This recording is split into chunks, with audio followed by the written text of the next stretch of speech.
Life doesn't move in straight lines. It moves in moments, conversations at midnight, silence that says more than words, people who arrive without warning and leave fingerprints on your soul. Along the way, we meet many people. Some pass through, some teach us lessons, some challenge us, but every once in a while someone shows up who doesn't just change a season of your life. They change the direction. Not every woman is a chapter in a book you casually turn the page on. Some are the plot, some are the turning point, some are the whole story. Today, I want to talk about why recognizing that difference matters and what it asks of us. Some people walk into your life quietly. No announcement, no warning. They don't arrive like a storm. They arrive like a pause. And at first, you don't know why they matter. You just know something feels different. Conversations linger longer. Silence feels less empty. You start listening more closely, not just to them, but to yourself. Most people think change comes from big events, a new job, a loss, a win. But real change usually comes from people, from one person who sees you clearly enough to reflect you back to yourself. Sometimes for the first time, there are people who like you for who you are, and then there are people who shape who you become. You don't notice it right away. It happens slowly, subtly. You begin to care a little more about how you show up. You start questioning habits you once defended. You catch yourself choosing patience instead of impulse, not because you were told to, but because being around this person makes you want to do better, be better. That's not control. That's influence. The rare kind. Think about it. Think about the moments when you grew the most. Chances are there was someone standing close by, someone who challenged you without trying to change you, someone who didn't demand growth, but inspired it. Psychologists talk about this. They say identity is not built in isolation. It's shaped in relationship. We mirror each other. We adapt. We evolve.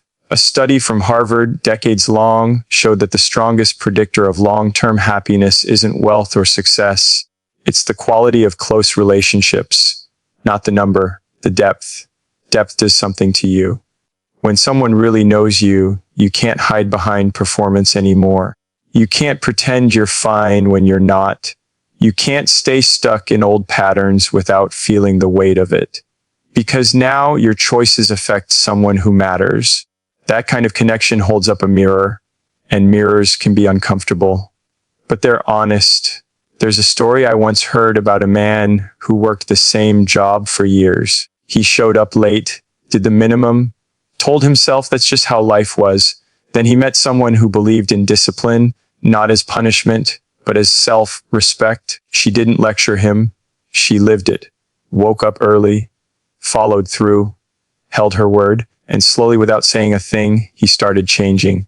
He wanted to meet that standard, not for her approval, but because being around her made him realize he was capable of more. That's shaping, not forcing, not fixing. Shaping. Some people expand the edges of your life. They introduce you to ideas you never considered, perspectives you never questioned. They ask simple questions that stay with you for years. Questions like, is this really what you want? Or are you when no one's watching? And suddenly, you're not just living, you're examining. That examination can be uncomfortable. Growth usually is. It requires letting go of versions of yourself that felt safe, familiar, even if they were limiting. And when someone stands beside you during that process, when they don't flinch as you confront your flaws, that changes you. You realize you don't have to stay small to be accepted. Real life examples are everywhere. Athletes credit one coach who believed in them before they believed in themselves. Artists talk about one partner who encouraged them to keep going when rejection piled up. People who turned their lives around after addiction or loss often point to one person who didn't give up on them, but also didn't enable them.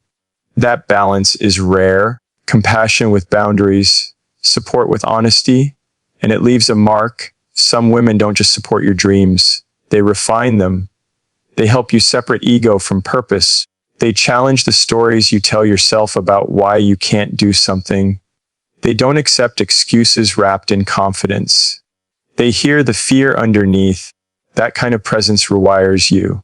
You start making different choices even when they're not around. You hear their voice, not telling you what to do, but reminding you who you said you wanted to be. And over time, that voice becomes your own. That's when you realize something important. You are not the same person you were before they entered your life. And that matters. Because it shows that people aren't just companions in our journey. Sometimes they are catalysts. They accelerate growth. They redirect paths. They wake parts of us that were dormant. And here's the thing, this kind of influence doesn't always come from perfection. Sometimes it comes from contrast, from seeing someone live differently than you do, handle pain differently, love differently, stand firm when you'd normally retreat. You learn not by being told, but by witnessing. That's why these people stay with us, even if the relationship doesn't. Even if paths diverge, the impact remains. You carry it forward into your work, your values, your next relationships. They shape how you treat others, how you define respect, how you understand commitment. And sometimes the most powerful shaping comes when you realize what you almost lost. There are moments when you see clearly, too clearly, what someone has given you, the patience they offered when you were closed off, the belief they held when you doubted yourself, the standard they lived by when you were settling. That realization can be heavy, but it's also clarifying. It teaches you to pay attention, to recognize when someone is doing more than sharing time, they're shaping your character. And once you see that, you can't unsee it. You start asking different questions. Not, how does this person make me feel? But, who do I become around them? Do I grow more honest, more grounded, more accountable? Or do I shrink, perform, numb out? Because feelings fluctuate, attraction fades and returns. But character is built. And the people who shape your character deserve awareness, respect, presence. This isn't about dependency. It's about influence. Healthy influence, mutual influence, because shaping goes both ways. Just as someone shapes you, you shape them. Your words matter. Your consistency matters. How you listen matters. How you handle conflict matters. You're not just passing time together. You're co-creating versions of each other. That responsibility is real, and it's easy to overlook when life moves fast, when distractions are endless, when commitment feels heavy. But if you slow down long enough, you'll see it. The subtle shifts, the quiet growth, the way certain people leave you stronger, clearer, more aligned. Those people aren't accidents. They don't just fit into your life. They form it. And recognizing that, that's the beginning of wisdom. We live in a world that moves fast, faster than we were ever meant to move. Information, people, opinions, everything comes at you all at once. And nothing stays very long. What was important yesterday is replaced today. What mattered a moment ago gets buried under something newer, louder, sheenier. In that kind of world, it's easy to start treating people the same way we treat everything else. Temporary, replaceable, optional. Depth doesn't survive easily in a system built for speed. Most connections today are designed for convenience, low effort, low risk. You meet someone, share a moment, maybe a version of yourself, then move on before things get complicated. And at first, that feels freeing. No expectations, no weight, no responsibility. But over time, something starts to feel off. Conversations stay shallow, bonds break easily. And even surrounded by people, you feel strangely alone. Because depth is the thing we miss, even when we don't know how to name it. Depth takes time. It can't be rushed or downloaded. It doesn't fit neatly into profiles or short messages. It grows in pauses, in awkward silences, in staying when it would be easier to leave. Depth asks you to slow down in a world that keeps telling you to move on. And that's why it's rare. In a disposable world, walking away is always an option. If someone disappoints you, you can replace them. If things get uncomfortable, you can exit. There's always another connection waiting. Another distraction, another escape. But the cost of that convenience is subtle and cumulative. You start to lose tolerance for imperfection, for friction, for real human complexity. Real depth is built in the moments when you don't walk away. When someone sees you at your worst, Not the curated version, not the confident mask, but the tired, uncertain, flawed version, and chooses to stay, not because it's easy, but because it's real. Psychologists have found that strong emotional bonds are formed not through constant positivity, but through shared vulnerability, through navigating conflict, through repair after rupture. In other words, depth isn't created by perfection. It's created by endurance. Think about the people who truly know you, not the ones who know your highlights, but the ones who know your patterns, the ones who can hear something is wrong in your voice before you say a word, the ones who remember what you forget about yourself. There aren't many of them, and there never were supposed to be. Depth isn't democratic, it's selective. There's a story that comes up often in studies about long-term relationships. Couples who last aren't the ones who never fight. They're the ones who learn how to fight without destroying each other. They learn how to listen when it hurts, how to stay curious instead of defensive, how to repair instead of retreat. That takes practice and patience and a willingness to be uncomfortable. Most people don't want that level of effort.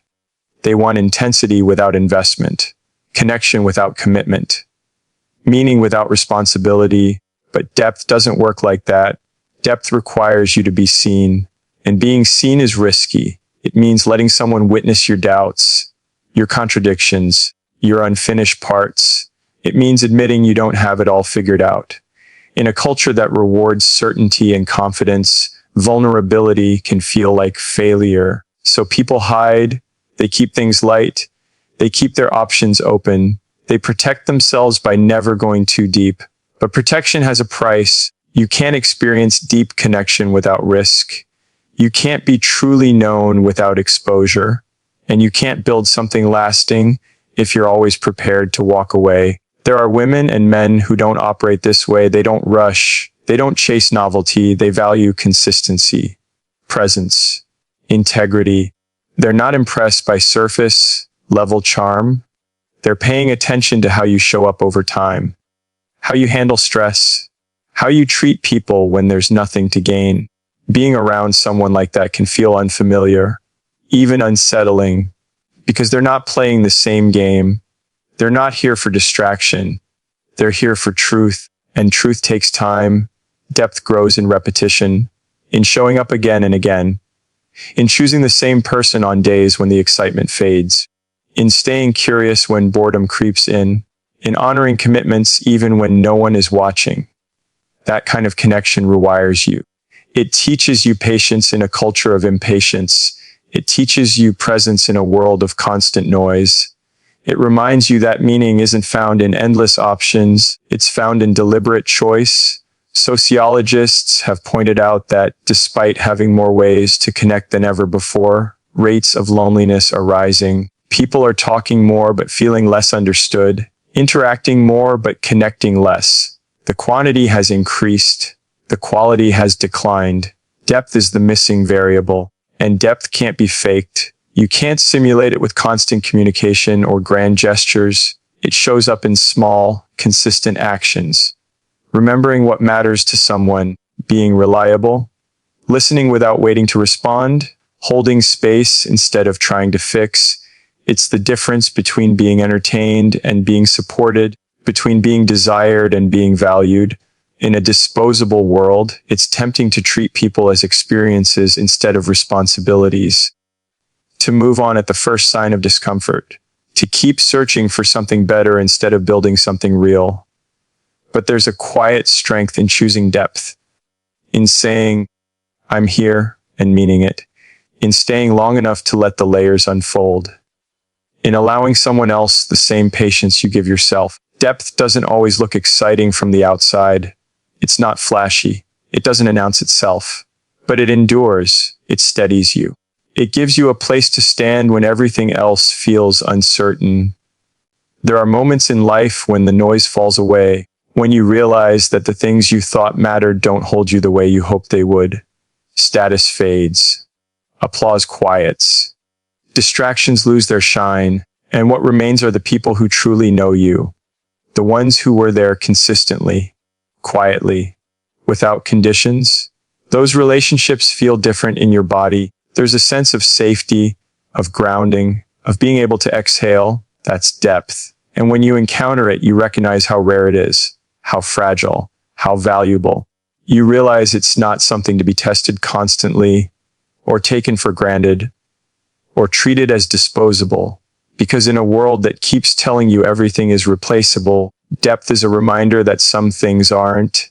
And maybe the most powerful thing you can do in a disposable world is choose to stay, choose to invest, choose to go deeper when it would be easier to move on.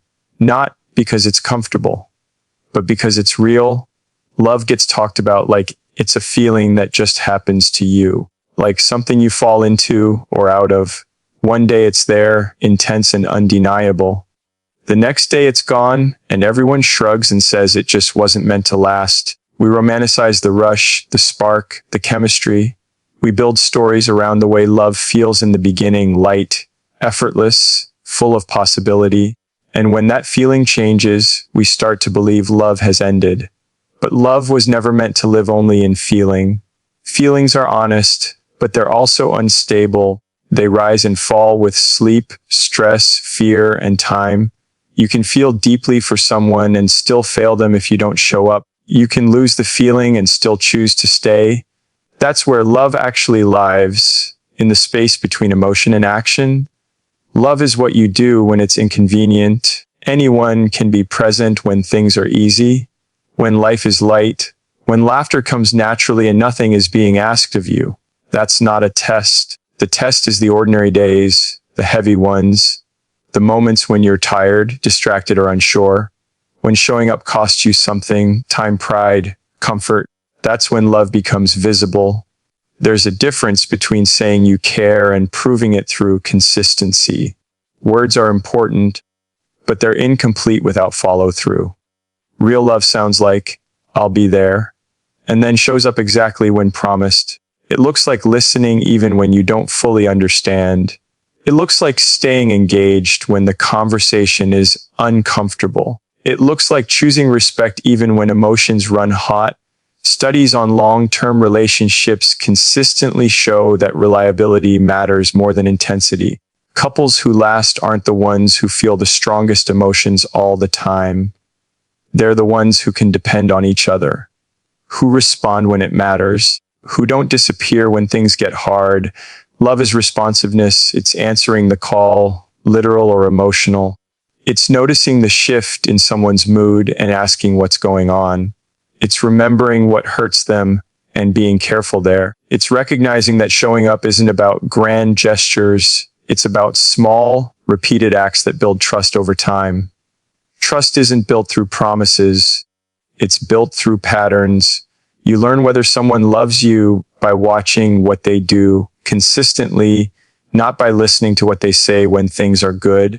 Love reveals itself in habits, in how someone treats you when no one is watching, in how they speak about you when you're not in the room, in whether they make space for you in their life instead of fitting you in when it's convenient. There's a quiet discipline to love that doesn't get enough credit. It requires self-awareness. You have to notice when you're pulling away, when you're reacting instead of responding, when your ego wants to win instead of understand. Showing up means regulating yourself so the relationship doesn't carry the weight of your unresolved emotions. That's not easy. It takes maturity. Many people confuse love with intensity. They think if it's not dramatic, it's not real. But intensity burns fast. It demands constant stimulation. And when life slows down, as it always does, intensity looks for a new target. Love, on the other hand, settles in. It becomes steady, predictable. And in that steadiness, something deeper grows. Commitment isn't glamorous, but it's powerful. Choosing the same person over and over again isn't boring. It's intentional. It means deciding that this relationship matters enough to work through friction instead of avoiding it. It means addressing problems before resentment sets in. It means apologizing when you're wrong, even when it bruises your pride. Love asks for humility. Showing up also means being honest, even when honesty risks conflict. Silence might feel safer in the moment, but it creates distance. Love doesn't avoid hard conversations. It approaches them with care. It speaks truth without cruelty. It listens without planning a defense. This kind of presence creates safety, and safety allows people to grow. When someone knows you won't disappear at the first sign of struggle, they relax, they become more themselves. They take emotional risks. They heal. Love, when practiced consistently, becomes a container where both people can evolve.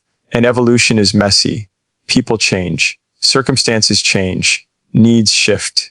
Love that lasts adapts. It doesn't demand that someone stay the same to be worthy. It stays curious. It asks questions. It checks in. It updates the way it shows up as life unfolds. That flexibility doesn't come from feeling. It comes from choice. There are moments when you don't feel like showing up. When you're tired of trying. When disappointment clouds your patience. In those moments, love is a decision, not a dramatic one. A quiet one, to stay present, to respond instead of retreat, to keep the door open. Real life examples are simple and easy to overlook. The partner who sits in the waiting room without being asked, the one who adjusts their schedule to support your goals, the one who remembers how you take your coffee, the one who checks in after a hard day instead of assuming you'll be fine. These acts don't trend, they don't go viral, but they build something solid. Neuroscience tells us that consistent emotional support reduces stress and increases resilience. When you know someone has your back, your nervous system calms. You think more clearly, you take healthier risks. Love in that sense isn't just emotional, it's physiological. It changes how you move through the world. Showing up also means letting yourself be seen. You can't fully show up for someone if you're hiding parts of yourself. Love requires vulnerability, admitting fear, expressing needs, saying when something hurts. That kind of openness feels risky, but it's the only way to build intimacy that lasts. You can't love from behind armor. There's strength in presence, in consistency, in choosing to be reliable in a culture that celebrates detachment. Showing up is an act of courage. It means you care enough to risk disappointment, to risk being misunderstood, to risk staying. And when two people do that, when both choose to show up, the relationship becomes more than a feeling. It becomes a practice, a rhythm, a shared language built over time. Feelings may start love, but actions sustain it. And in the end, when the noise fades and the moments add up, what remains isn't how intense it felt at the beginning. It's how often you were there. Most of us like to believe we grow on our own, that we become who we are through sheer will, personal strength, and individual effort. It's a comforting idea. It makes us feel in control. But if you look closely at the moments when you truly changed, when something shifted deep inside, you'll usually find another person standing there with you, maybe quietly, maybe imperfectly, but present. Growth rarely happens in isolation. There's often one relationship you can trace back to and say, that's where things changed, not because it was easy, not because it was perfect, but because it forced you to confront yourself in ways you couldn't ignore. It might have been someone who believed in you before you believed in yourself, someone who saw potential where you only saw limits, or it might have been someone who challenged you, who refused to accept the version of you that was comfortable but stagnant. Sometimes growth comes from love. Sometimes it comes from loss. But almost always, it comes through connection. Think about the first time you realized you had to grow up. Not age-wise, but internally. When excuses stopped working. When patterns you once defended became impossible to ignore. Chances are, there was a relationship involved. Someone whose presence made it harder to stay the same. That kind of relationship doesn't announce itself as life-changing. It starts ordinary. Conversations, shared time, small moments. But slowly something shifts. You become more aware of yourself, your habits, your reactions, your fears. Being around this person acts like a spotlight. It illuminates parts of you that were easy to overlook when you were alone. Psychologists talk about this phenomenon. They say our sense of self is shaped through relational feedback. We learn who we are by how we are seen, challenged, and responded to by others. One significant relationship can accelerate growth faster than years of introspection. There's a reason mentors, partners, and close friends play such a powerful role in personal transformation. They provide perspective you can't access on your own. They call out blind spots. They reflect back patterns you didn't know were there. Sometimes gently, sometimes not. And that's where it gets uncomfortable. Growth usually asks something of you. It asks you to let go of defenses that once protected you, to examine stories you've been telling yourself for years, to admit that some of your pain comes from choices you made, not just circumstances you endured. A defining relationship doesn't let you stay asleep. There are people who challenge you by staying, by holding you accountable with consistency. They don't rescue you, but they don't abandon you either. They expect more from you, not because they're demanding, but because they see more in you. Then there are people who challenge you by leaving, by walking away when you couldn't meet the moment. That kind of loss can crack you open. It forces reflection. It strips away illusion. It asks hard questions long after the relationship ends. Both can be teachers. There's a real life pattern seen in recovery communities. People who successfully rebuild their lives often credit one person who stood firm when they were spiraling, someone who didn't enable but didn't disappear. That steady presence becomes an anchor, a reference point for what stability feels like. In other cases, people point to one relationship that ended badly and say, "I never wanted to be that person again." That realization becomes a turning point. Pain becomes a catalyst, not because it was gentle, but because it was honest. Growth doesn't come from comfort. It comes from contrast. When someone enters your life with a different standard of communication, of integrity, of emotional awareness, you feel the gap. At first, it can feel threatening, like pressure, like judgment. But if you're willing to stay with that discomfort, it becomes an invitation to rise. Some relationships introduce you to discipline, not as control, but as self-respect. Others introduce you to vulnerability, to the idea that strength isn't silence, that asking for help isn't weakness, that being seen doesn't diminish you. There are relationships that teach you boundaries. You learn where you end and someone else begins. You learn to say no without guilt, to say yes without losing yourself. Those lessons don't come from books. They come from friction, from real interaction. And then there are relationships that teach you compassion for others and for yourself. You see someone's wounds up close, you witness their struggle, and suddenly your own defenses soften. You become more patient, more understanding. You stop assuming. You start listening. That change doesn't fade when the relationship does. It stays with you. You carry it into how you love next, how you lead, how you speak, how you forgive. One defining relationship can recalibrate your entire emotional compass. And the truth is, you don't get many of them. Not in a lifetime. You might meet hundreds of people, share time with dozens, but only a few relationships have that kind of weight, the kind that marks a before and after. You know them when you look back, when you realize you're not the same person anymore. Maybe you're more grounded, less reactive, more intentional. Maybe you're more open, less guarded, more honest. Maybe you learned what you won't tolerate, or what you're willing to fight for. All of that came from proximity, from being close enough to someone that you couldn't stay unchanged. And there's responsibility in that realization. Because just as someone can shape your growth, you can shape theirs. Your presence matters more than you think. How you show up in someone's life can influence who they become. Sometimes without you ever knowing it. That's a quiet kind of power. And it calls for care. Not every relationship is meant to last, but every defining one is meant to teach. The growth it brings isn't accidental. It's earned. Through honesty, through conflict, through staying long enough to be affected.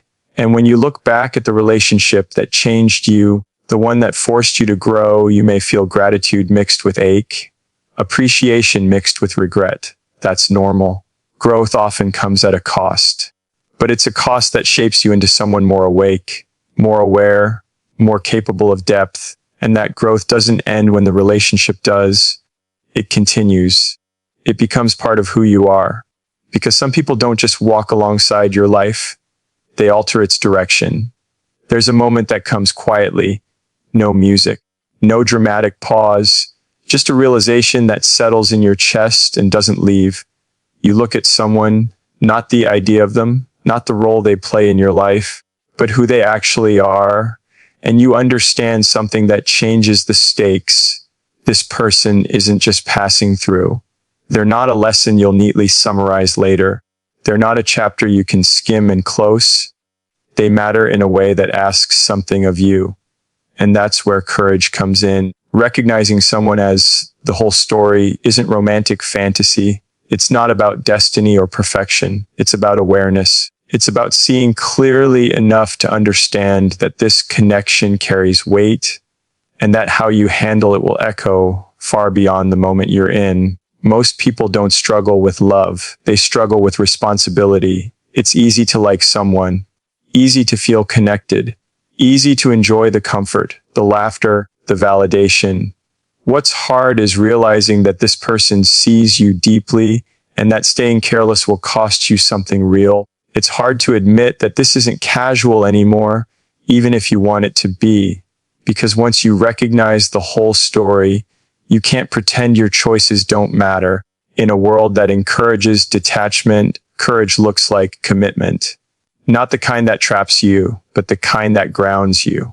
Commitment to showing up honestly, to slowing down instead of running, to choosing intention over impulse. It's tempting to keep people at arm's length, to enjoy connection without fully stepping into it. That way, if things fall apart, you can tell yourself it didn't really mean that much. You can protect your pride, your freedom, your exit. But protection has a cost. It keeps you from fully experiencing what's in front of you. Recognizing the whole story means letting go of that safety net. It means admitting that losing this person would actually hurt, that their absence would leave a shape in your life you couldn't easily fill.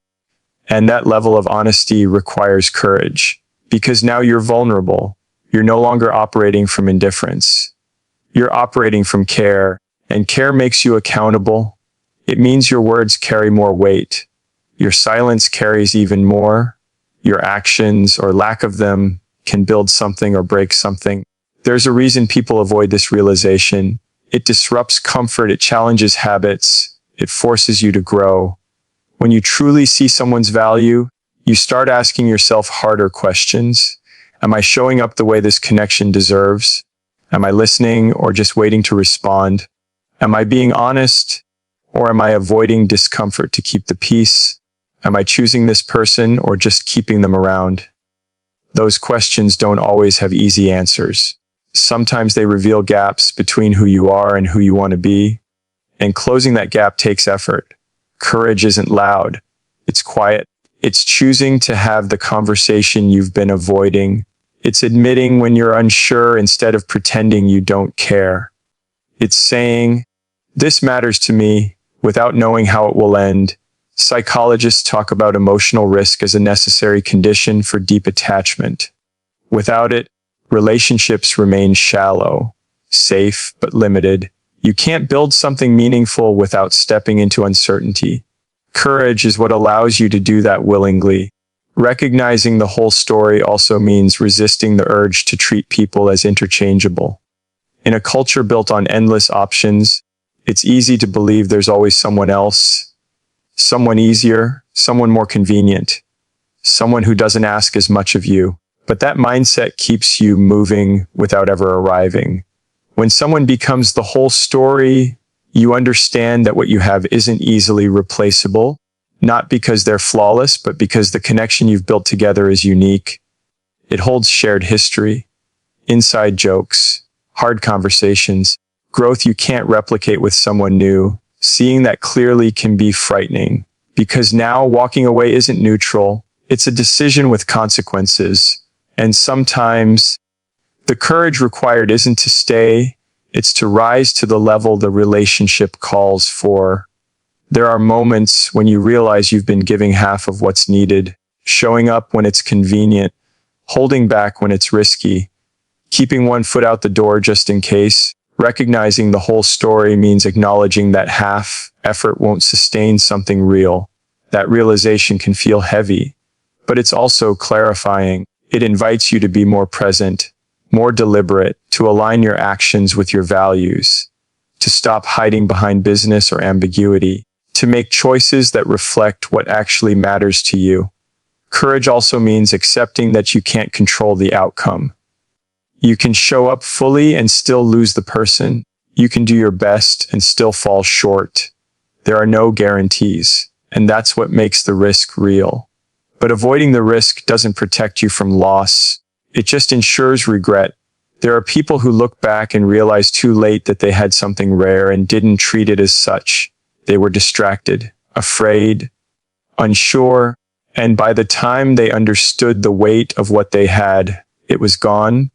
That kind of regret lingers because it wasn't caused by circumstance, it was caused by avoidance. Recognizing the whole story in time is an act of presence. It means paying attention to how someone impacts your life, how they influence your choices, how they challenge you to grow, how being with them changes your sense of what's possible. Those are signals, and ignoring them doesn't make them disappear. Courage is listening to those signals and responding with integrity. It's also understanding that seeing someone as the whole story doesn't mean losing yourself. It doesn't mean sacrifice without balance or compromise without boundaries. Courage includes discernment, knowing when a relationship calls you forward and when it pulls you away from who you need to be. But if it does call you forward, if it expands you rather than shrinks you, then it deserves your attention, your effort, your honesty. There's strength in choosing depth over convenience, in choosing clarity over comfort, in choosing to be fully present with someone instead of halfway everywhere else. And that choice shapes you, because the courage to recognize the whole story doesn't just change the relationship. It changes you. It teaches you how to stand in uncertainty without running, how to value something enough to protect it, how to love with intention instead of fear. That kind of courage doesn't always get rewarded immediately. Sometimes it's met with silence, sometimes with loss, sometimes with growth that only makes sense later, but it's never wasted. Because in choosing courage, you choose to live honestly. You choose to engage fully with what's in front of you instead of numbing out or moving on too quickly. You choose to respect the impact people have on your life and the impact you have on theirs. And in a world that encourages detachment, that choice is rare. Recognizing the whole story means accepting that some connections are meant to change you, that they deserve more than indifference, that they ask for courage, not because they're dramatic, but because they're real. And real things are always worth the risk. Not every woman you meet is meant to stay forever. And that's okay. Some are lessons, some are memories, some are necessary endings. But once in a while, someone enters your life who changes how you define love, purpose, and commitment. When that happens, pay attention, because stories don't repeat themselves easily, and the ones that matter most are the ones we had the courage to recognize while they were still being written. Not every woman is a chapter, some are the whole story, and how you treat them decides how the story ends.